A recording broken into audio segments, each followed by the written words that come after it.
Acclimatization, thank you. I'm like, I knew it's not adaptation, that's genetic. In other words, it's acclimatization. You get used to it. Kind of like you get used to being hot if you live here and you get used to being cold if you live in the Midwest. Okay, now we need to talk about homeostasis. Homeostasis is a really simple concept that involves a whole bunch of really complicated processes. Here's the idea. Homeo means, what's homo mean? Same. And stasis means stay or standing. In our terms, I would like to say condition. So homeostasis means same state. That means the inside of you stays pretty constant. That's very cool. That's how you stay alive. If you have ways in your body to regulate your blood sugar, so it stays constant. If it doesn't, you can die. You have ways inside of your body to regulate your temperature. So you stay about 37 degrees, yes? If it goes too high, what's going to happen to you? What will happen to you if your temperature goes too high? You will die.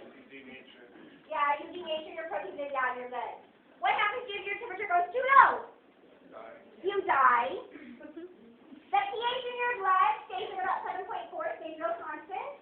What happens to you if your pH goes too high? You die. What happens if it goes too low?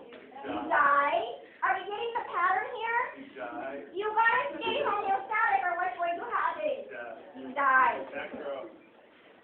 Yeah, we're back to necro. Okay.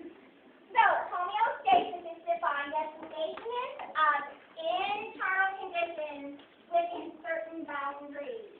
So you stay constant inside of you. There are three components to homeostatic mechanisms. The first is the receptor. The receptor is a sensor that monitors the stimuli coming into your body. So like on your skin, or in your skin, oh my goodness. In your skin, you have sensors that detect the temperature of the air. And inside of your brain, you have sensors that detect the temperature of your blood. And if your skin and your blood get too cold, you have a way of responding to that that will warm you up. Pretty cool. Yes? You are automated. That receptor sends input to the control center. In the case of us, our control center is usually going to be our brain. But if we're talking about glucose levels, the control center is the pancreas. So the pancreas has sensors and gets messages about sugar levels. The control center then knows the set point. It knows how high or how low your temperature should be. It knows how high or how low the pH of your blood should be, and all of those other conditions that you're maintaining homeostasis with. So you have a set point, and that set point is already known. It analyzes the input, and then it sends a message to the effector. The effector changes something that's happening in your body to bring you back into balance, to make you homeostatic again. It's the responder to the stimuli, if you will. Do you guys want an example of that? Yeah. Like outside of your body example? Sure. Okay, so we're sitting in this classroom. It's kind of cold outside this morning, yes? And we're in the classroom, and there is a little mechanism in this room that has a thermometer in it. That thermometer is the receptor. The thermometer senses the temperature in the room. And it sends the information, the temperature, to the thermostat. The thermostat is the control center. If the temperature in the room is below the set point,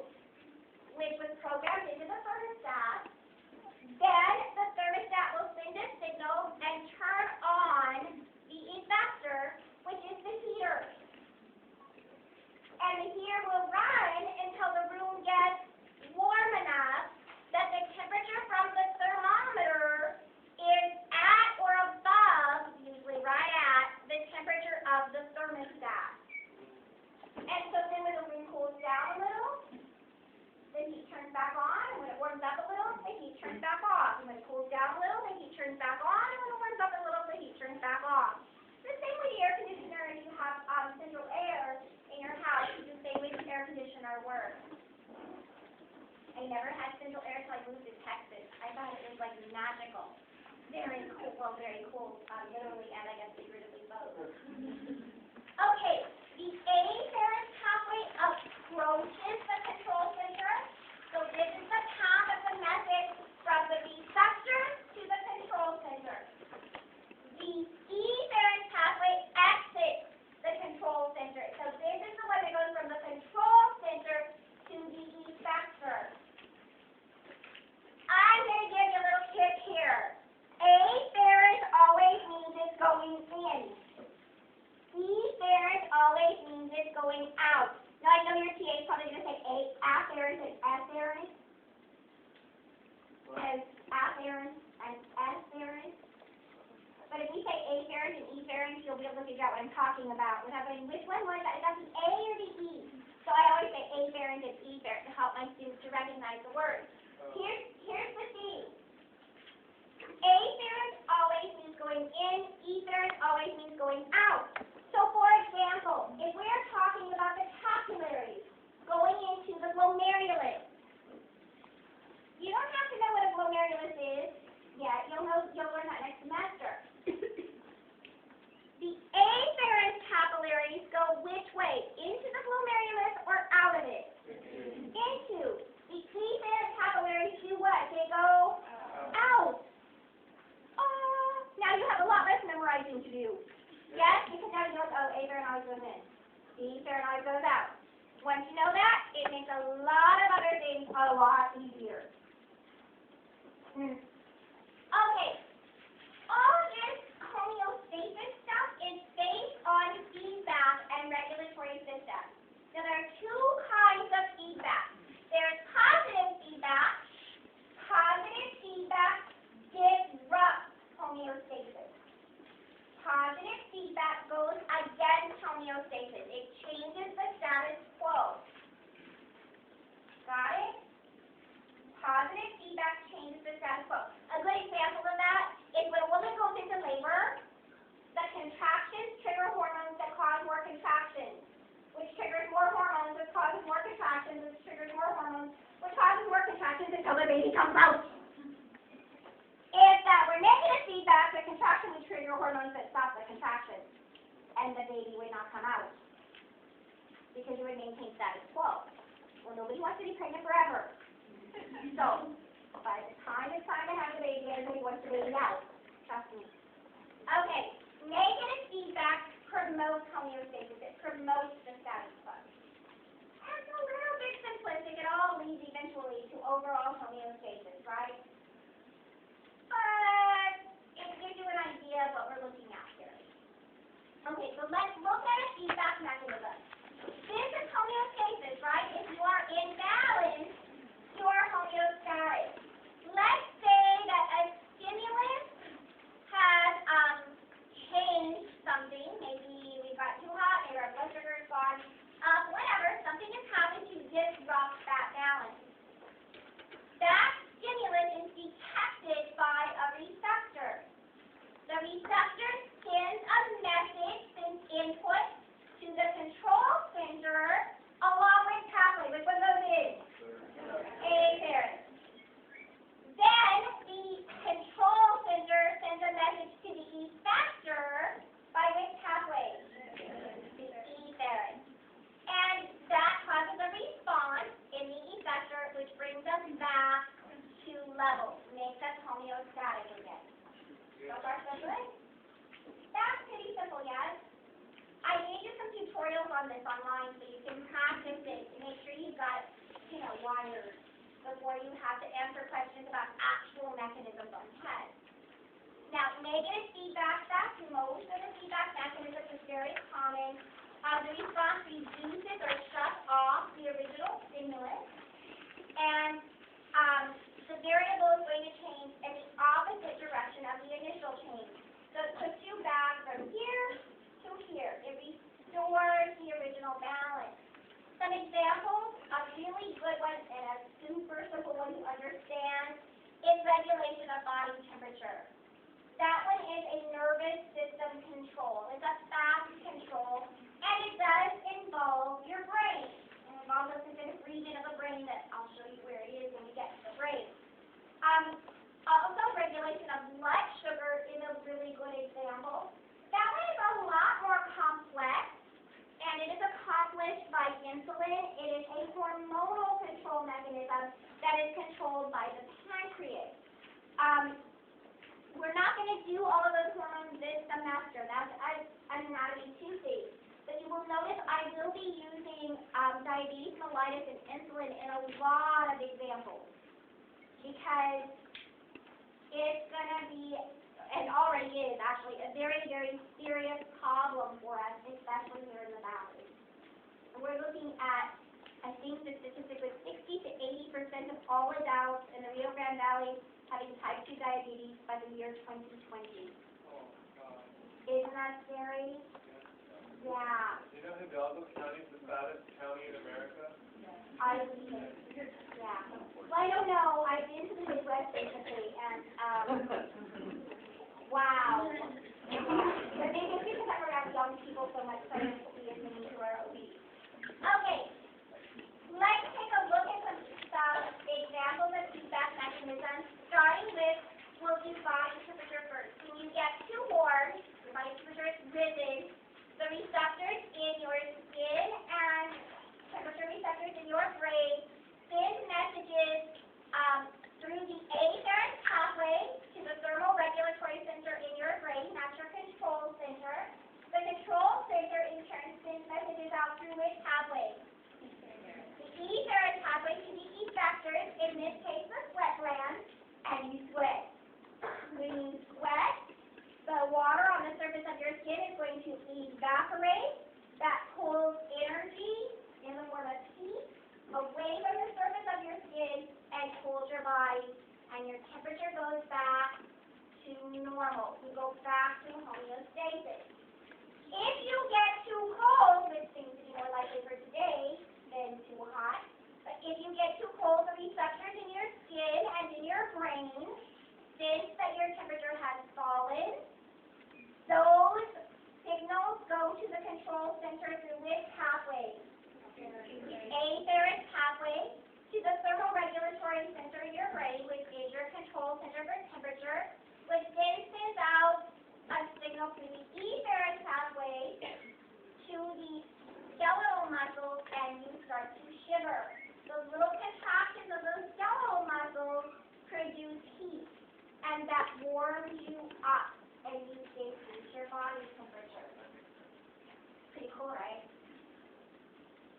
Balanced again. Balance is good. Okay, so negative feedback is also involved in regulation of blood sugar or blood glucose by insulin. The receptors will send increased blood glucose.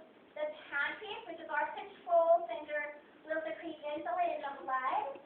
The insulin will cause your body cells, like your muscles and your liver and all of your body cells, so your effectors in this case, to absorb more glucose.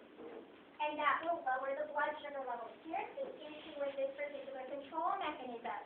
If your blood sugar is high over long periods of time, your body cells learn to ignore insulin. Because your body cells are like, dude, we have enough sugar. Have you ever had like a friend who calls you or texts you constantly? Like every 20 minutes you get a text from that person. They forward you everything on the planet. And they send you texts like, what you doing? What you doing? What you doing? And you learn to do what? Ignore that person. So you see that they're texting and you put ignore, or you just push the button to shut off the screen, right? Your cells are doing that same kind of thing. They're like, oh my gosh, insulin, you're driving me crazy here. Cut it out. Wait, every 20 minutes, a lot changes? Yes. There are some people that anyone hears from every day. Seriously, every 20 minutes isn't a lot to you? Wow. You need to get a life. Because if you can be that focused on your phone, you need real relationships. Seriously, is there somebody you test like every 20 minutes? Yeah, my roommate. Dude, I would totally block you. I go, please! Stop, I changed my number. Okay, now let's look at positive feedback. Positive feedback is going to be when the response enhances or exaggerates the original stimulus. Something that like a cascade or an amplifying effect. So it's like you do one thing and then 10 things happen because of that one thing. Usually controls things that are infrequent even. Something where you're not trying to maintain a continuous balance. Things like labor contractions. You'll talk about that in chapter 28. I'll ask you to listen to things. We're not doing that today. Okay, we're going to go through that this semester. Another example is platelet plug formation and blood clotting. We're going to do sort of the generality of that today, and you'll do it in a ton of detail, like what vitamin K for next semester. So you start out with you have probably, whenever you bleed, whether you bruise or bleed externally, that is always because a blood vessel has been opened, where it should not have been. So in this case, we're looking at a cut or a tear or a break in that blood vessel, and the blood is leaking out. That starts a positive feedback mechanism, where the platelets in your blood, those are these little white dots or yellowish dots shown here, are going to stick to the torn fibers of the blood vessel wall.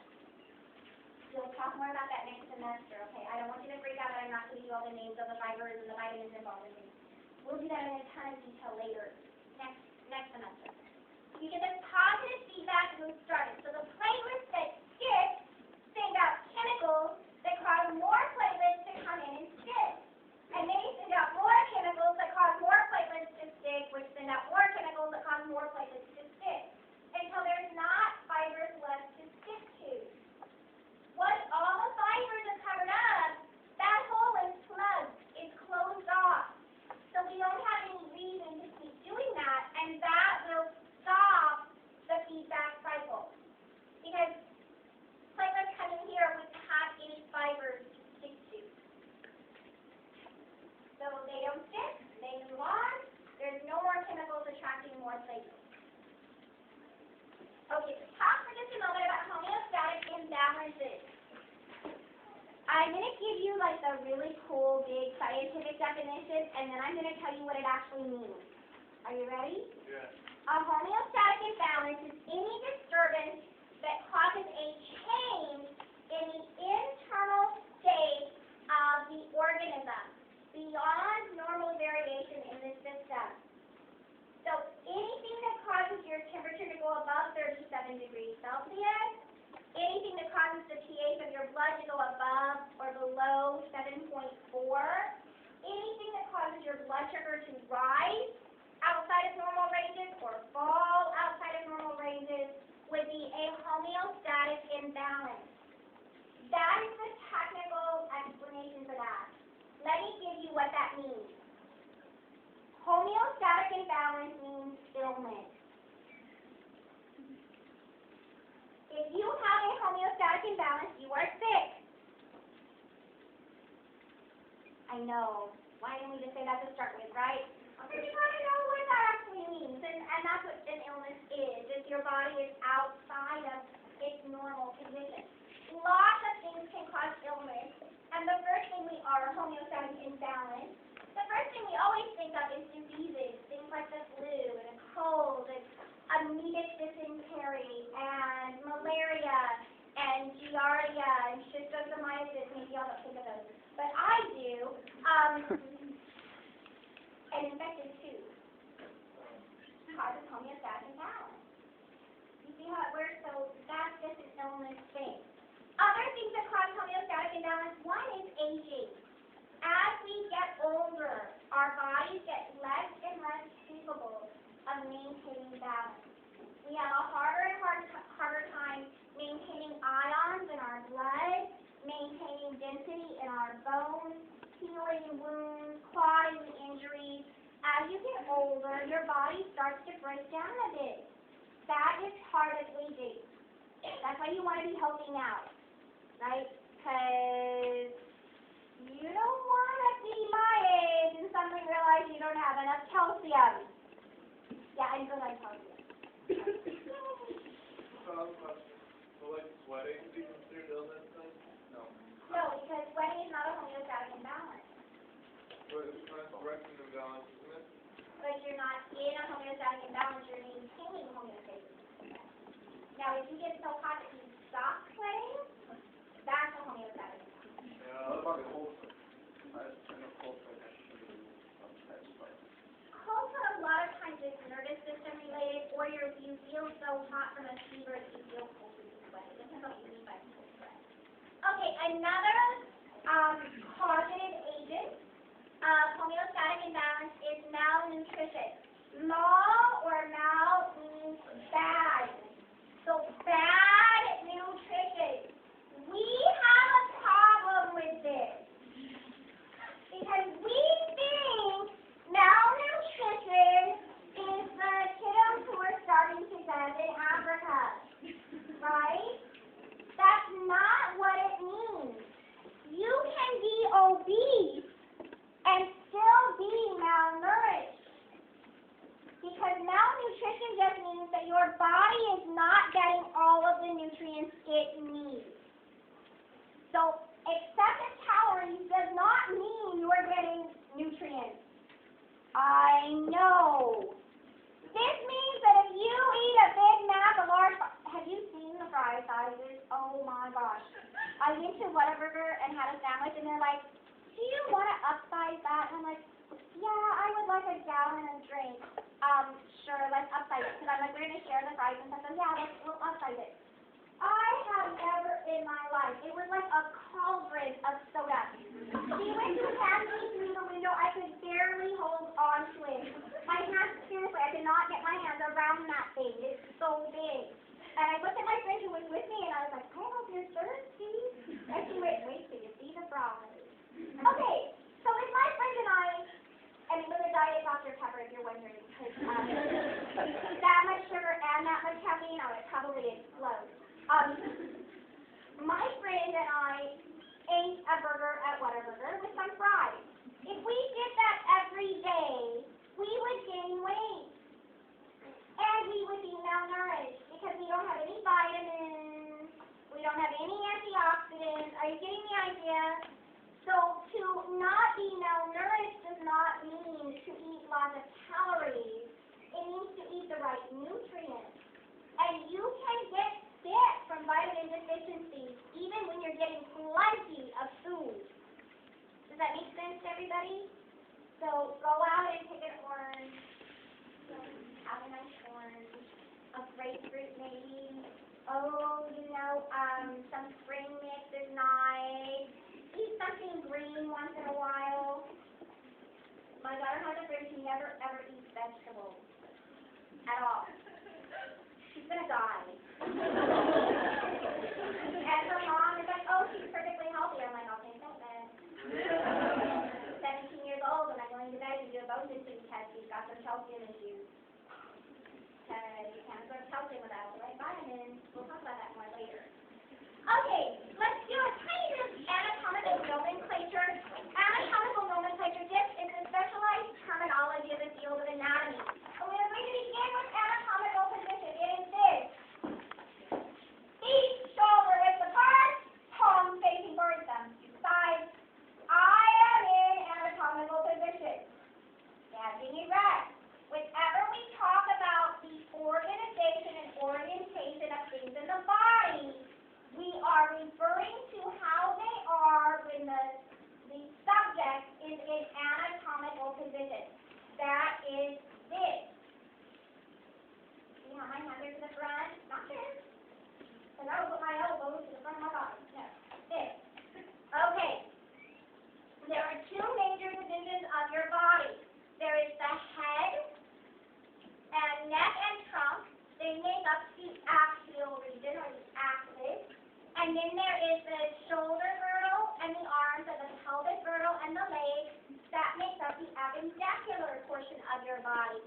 Then we have a whole bunch of regional terms that describe specifically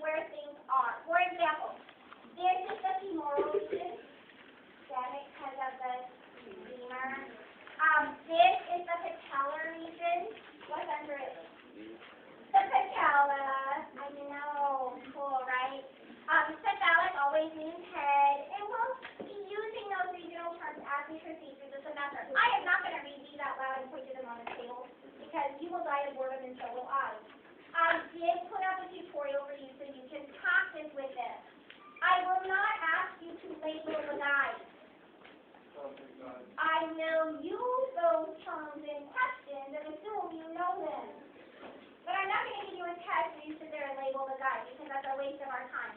You'll do that where? In math. And then on the back part, I gave you that picture too. My favorite one is the plantar region on the foot. I think that one is a fun, because you plant your feet, but okay, never mind.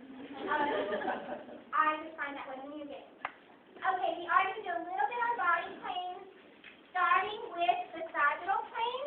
The sagittal plane divides the left from the right in anatomical position.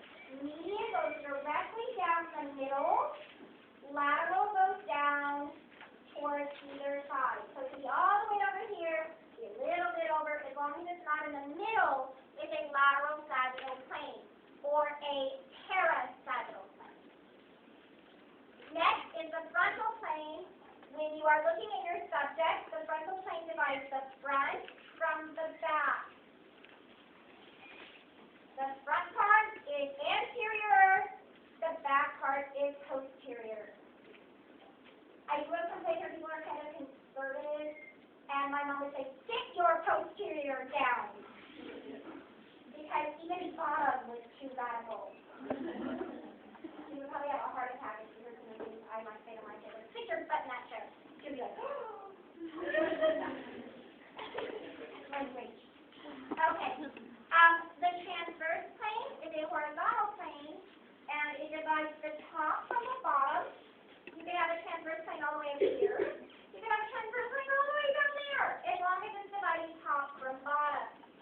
We also call that a cross section. If you have an oblique section, we don't use this one very often, but sometimes it is useful in diagnostic tests, and you'll hear about oblique sections when someone has an MRI or a CAT scan done. It's a catty corner test, or catty corner plane. So oblique just means catty corner. When we're doing the muscles, we're going to talk about internal and external obliques. That means those muscles are what? They're catty corner muscles, right? Do you guys know what catty corner means? It goes down at an angle. I don't know if people use that word anymore. Okay, let's look at some directional terms. First of all, you have to know that these are comparison terms. So I can't just say the shoulders are superior. Well, no, they're not, because I'm talking about the head. And the shoulders are not superior to the head. The head is superior to the shoulders. So when we use these terms, we have to be relating two things to each other. The head is superior to the shoulders. The shoulders are what? Inferior to the head. The umbilicus is anterior to the spine. The spine is what? Posterior to the umbilicus. You know what your umbilicus is, right? It's belly button. It's called the umbilicus because it used to be hooked to the umbilical cord. You have a belly button, yes? Everybody have one? When I was a little kid, my uncle told me that if you didn't have a belly button, it meant you were an alien. Yeah. He also told me if you had a widow's peak, it meant you were a vampire. Which is really scary because guess what? And this is a recessive trait, which means a lot of my relatives had a widow's peak.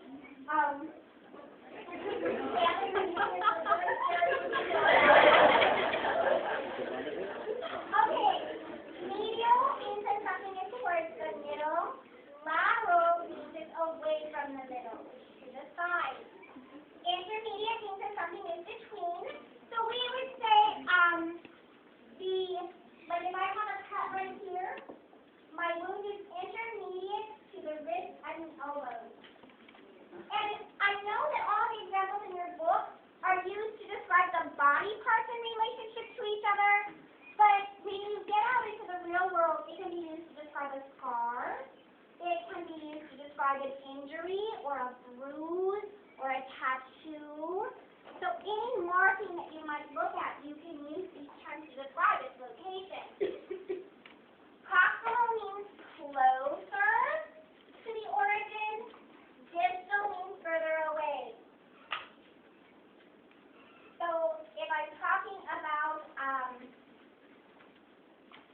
gosh, I think of it as an example. We're talking about my elbow. My elbow is proximal to my shoulder compared to my wrist, which would be distal from the elbow.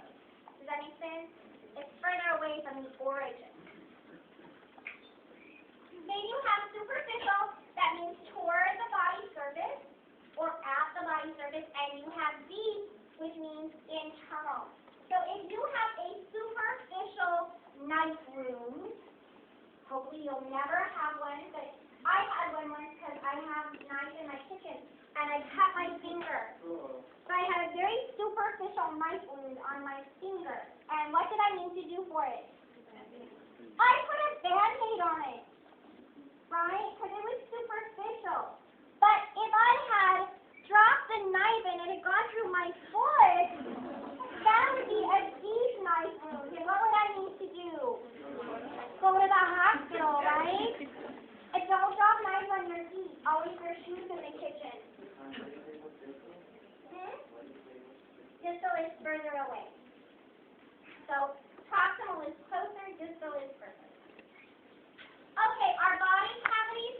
This is some positions in humans. When you talk about this cat, you're going to have some terminology that's a little different because, like anterior for us is this. But anterior for your cat is this, right? Because your cat doesn't stand like this. Yeah, we get the idea. Okay, so it sort of changes the whole anterior, posterior, dorsal, caudal thing. But for us, we have a dorsal body cavity, which includes our cranial cavity, that's where your brain is, and our vertebral cavity, which is where your spinal cord is. Then you have your visceral body cavity, this is which is divided into sections. The visceral is like all the stuff between your shoulders and your hips. So that big area is broken down into smaller cavities. You have the pleural cavity, that's where your lungs will be. You have the superior mediastinum, that's the top middle cavity. You have the pericardial cavity, that's the bottom middle cavity, that's where your heart lies. You have the abdominal cavity, that's all of this, not this part though, this is the pelvic cavity. So your digestive stuff, the liver, all of that goes here. Your bladder and reproductive organs and your rectum go in that pelvic cavity. We divide, let's do membrane first. The membranes in the body cavity are the serous membrane, or the serosa. It is a thin, double-layered membrane with a little tiny space between that has fluid to stop friction. The parietal serosa covers the body wall. The visceral serosa covers the organs. Viscera means organs. So if a victim has been eviscerated, it means somebody has cut open and pulled out their organs. That's what evisceration means. In between those two layers, as I said, is serous fluid. It's a very, very slippery fluid that we'll talk a little more about later. But it's even more slippery than oil. It's specially made to be super slippery to reduce friction. The serous membranes are named based on the cavity they are in and what organs are associated with this. So each of the serous membranes has a visceral and a parietal layer. The pericardium, peri means around, cardia means heart, so it surrounds the heart. The pleura surrounds the lungs, and the peritoneum is the serous membrane in the abdominal cavity. Some other cavities, you have your oral cavity, that's your mouth, and your digestive cavities inside your stomach. Those are not lined with serosa. You also have the pharynx and the nasal cavities. We're going to go over those in more detail in the skeletal system. And then you have the orbits that occupy, or where the eyes sit, the middle ear cavity where the little bones sit, and the synovial cavities, which are in the joints. We'll talk about all of those in the skeletal system. Okay, the 9 abdominal pelvic regions are used by anatomists to describe structures and to locate organs. The right hypochondriac is here, the left is here. The right lumbar is associated with the area where the lumbar vertebrae are is here, the left is here. The right iliac or inguinal region is here, the left is here. Then in the middle you have the epigastric, meaning above stomach, the umbilical, that's where your belly button is, and the hypogastric is where the pituitary is. If you are going into medicine, you are most likely going to use quadrants when you decide to go patients instead. Right upper, right lower, left upper, left lower. I like that. Yeah, it's nice and simple, right? Okay, I have posted your tips for you on mastering. Don't forget to do it. You have 1 week to do that quiz. Do the homework. Have a wonderful 3-day weekend. Be safe, and I will see you on Tuesday. Don't forget to finish up the SI quiz, guys. Oh, don't You need forget to know that time. to my survey, and I will see you on that time. I'm like, I don't remember anything.